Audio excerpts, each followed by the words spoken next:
Good morning everyone. तो आज का सुविचार है, रख हौसला वो मंजर भी आएगा, प्यासे के पास चलकर समंदर भी आएगा, थक्कर मत बैठना है मंजिल की मुसाफिर, मंजिल भी मिलेगा और मिलने का मजा भी आएगा। तो चलिए शुरू करते हैं क्लास 9th का ग्रामर, जिसका पहला टॉपिक है अनुवाद। तो हम लोग अनुवाद के बारे में कुछ विचार करते हैं। अनुवाद सबसे पहले शुरुआती से हम लोग सीखते हैं, स्टार्टिंग से। अनुवाद बनाने के लिए पहला पॉइंट होता है आपको शब्दार्थ याद करना। मेन होता है शब्दार्थ। अगर आपको शब्दार्थ याद है तभी आप अनुवाद बना सकते हैं। शब्दार्थ याद करने के बाद कुछ रूल याद करना होगा, कुछ नियम होता है अनुवाद बनाने का, कुछ ट्रिक फॉर्म होता है जिसके आधार पर आप अनुवाद बना सकते हैं। तो शब्दार्थ और जो नियम है अनुवाद बनाने का, उसके बारे में हम डिस्कशन करेंगे इस क्लास में। तो चलिए शुरू करते हैं। शब्दार्थ में सबसे पहले आपको जानना पड़ेगा कि स और श का मतलब होता है व, जिसके क्रिया के अंत में ती लगाया जाता है। ये ती, त, अंति, सी, थ, थ, आमी, आवा, आम को हम लोग लट ल जब लकार पढ़ेंगे तो उस लकार में भी पढ़ेंगे। लेकिन यहाँ पे ट्रिक बना के आपको अनुवाद बनाने का रूल समझा रहा है यहाँ पे। तो चलिए, उसके बाद है तो का मतलब होता है वे, दोनों क्रिया के अंत में है तो। ते का मतलब होता है वेनु, क्रिया के अंत में अंति। त्वम का मतलब होता है तुम, क्रिया के अंत में सी। युवाम का मतलब होता है तुम दोनों, क्रिया के अंत में थ। युयम का मतलब होता है तुम लोग, क्रिया के अंत में थ। अहम का मतलब होता है मैं, क्रिया के अंत में आमी।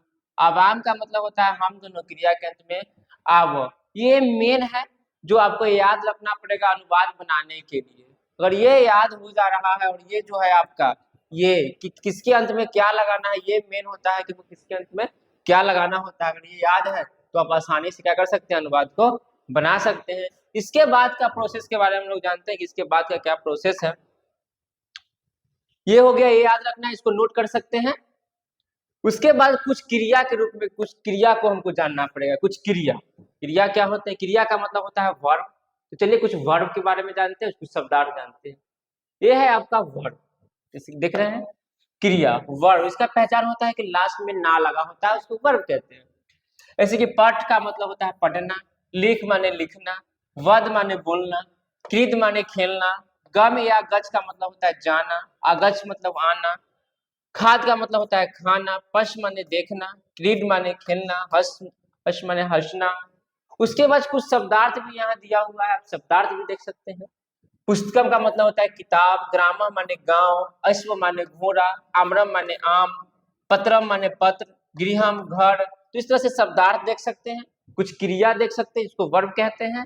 और जब इतना याद करने के बाद हम सीखेंगे अनुवाद बनाना, कि अनुवाद हम कैसे बनाते हैं। तो चलिए कुछ अनुवाद हम लिखते हैं और उसको बनाने की कोशिश करेंगे। चलिए, तो ये अब क्रिया है, इसको नोट कर सकते हैं। यहाँ पे लिखा हुआ है शब्दार्थ और क्रिया शब्दों यहाँ पे लिखा हुआ है। चलिए अब इसको बनाते हैं अनुवाद फॉर्म में।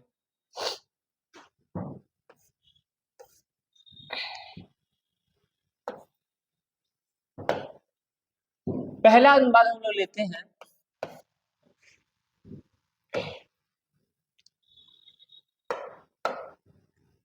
वह घर जाता है।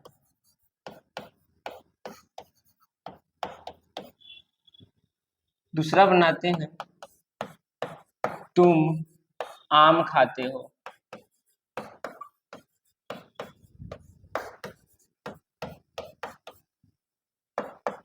तीसरा हम लोग लिखते हैं, मैं पढ़ता हूं।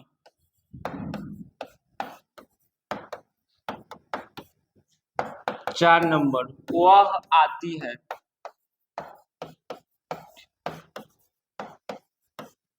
पांच नंबर, मैं जाता हूं।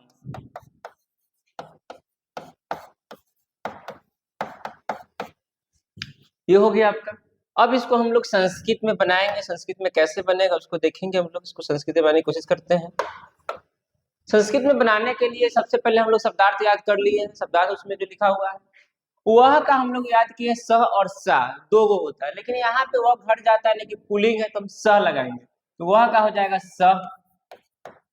घर का होगा गृहम, शब्दार्थ में याद किए हैं, सह गृहम। और जाना का होता है गच्छ। जाना क्या होता है? गच्छ। इसमें लगाएंगे ती। ती क्यों लगाएंगे? क्योंकि किसी का जब स या सा या किसी का नाम रहे तो उसमें ती लगाया जाता है, तो इसलिए सह गृहम गच्छति, वह घर जाता है। तुम आम खाते हो, तुम का क्या याद किए थे शब्दार्थ, तो तुम का याद किए थे त्वम, यहाँ पर लिख देंगे त्वम।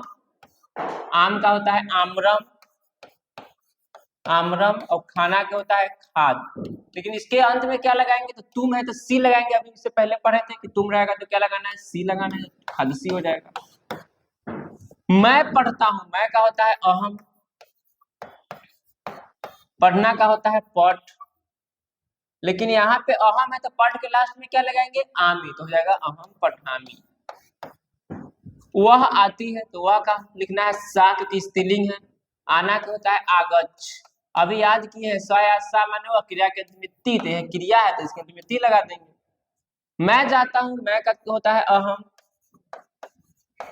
जाना का होता है गच्छ, जब भी मैं रहेगा अभी याद किए अहम माने मैं, क्रिया के अंत में आमी, तो हमको यहाँ पे लगा देना है आमी, तो हो जाएगा गच्छामी। तो इस तरह से हम अनुवाद बना सकते हैं, बेसिक अनुवाद है जिसमें अभी कारक चिन्ह नहीं है, और इसके बाद जो हम लोग सीखेंगे उसमें होगा कारक चिन्ह, जिसको आप नोट कर सकते हैं, और कुछ होमवर्क में दे देता हूं, उसको आप बना के देख सकते हैं कि गलत हो रहा है या सही हो रहा है। कुछ है उसको आप बना लेंगे। मोहन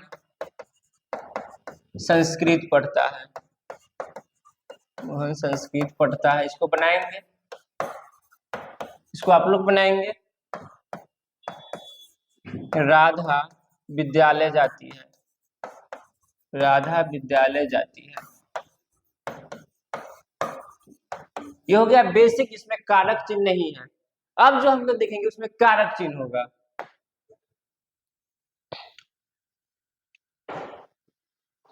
कारक चिन्ह वाला अनुवाद बनाने के लिए सबसे पहले आपको याद करना होगा बालक शब्द या देव शब्द, पुल्लिंग के लिए, और स्त्रीलिंग के लिए लता शब्द को याद करना होगा, तभी आप कारक चिन्ह वाला अनुवाद बना सकते हैं। तो कारक चिन्ह वाला अनुवाद बनाने के हम लोग बालक शब्द बनाएंगे। कारक चिन्ह वाला अनुवाद, बालक शब्द पहले आपको याद करना पड़ेगा। बालक शब्द प्रथमा बालका, बालको बालका, बालका बालको बालका, द्वितीया बालकम बालकौ बालकान, तृतीया बालकेन बालकाभ्याम बालके, चतुर्थी बालकाय बालकाभ्याम बालकेभ्य, पंचमी बालकात बालकाभ्याम बालकेभ्य, षष्ठी देखेंगे, षष्ठी में बालकस्य बालकयो बालकानाम, सप्तमी बालके बालको बालकेशु, उसके बाद संबोधन में हे बालक हे बालको। तो ये याद रखना, अगर आपको कारक चिन्ह वाला अनुवाद बनाना है बच्चों, तो आपको सब बालक शब्दों का आपको याद होना चाहिए, उसी के आधार पर हम क्या बना सकते हैं, कारक चिन्ह वाला अनुवाद बना सकते हैं। और इसके लिए कारक चिन्ह भी चाहिए, चलिए हम लोग कारक चिन्ह भी देख लेते हैं।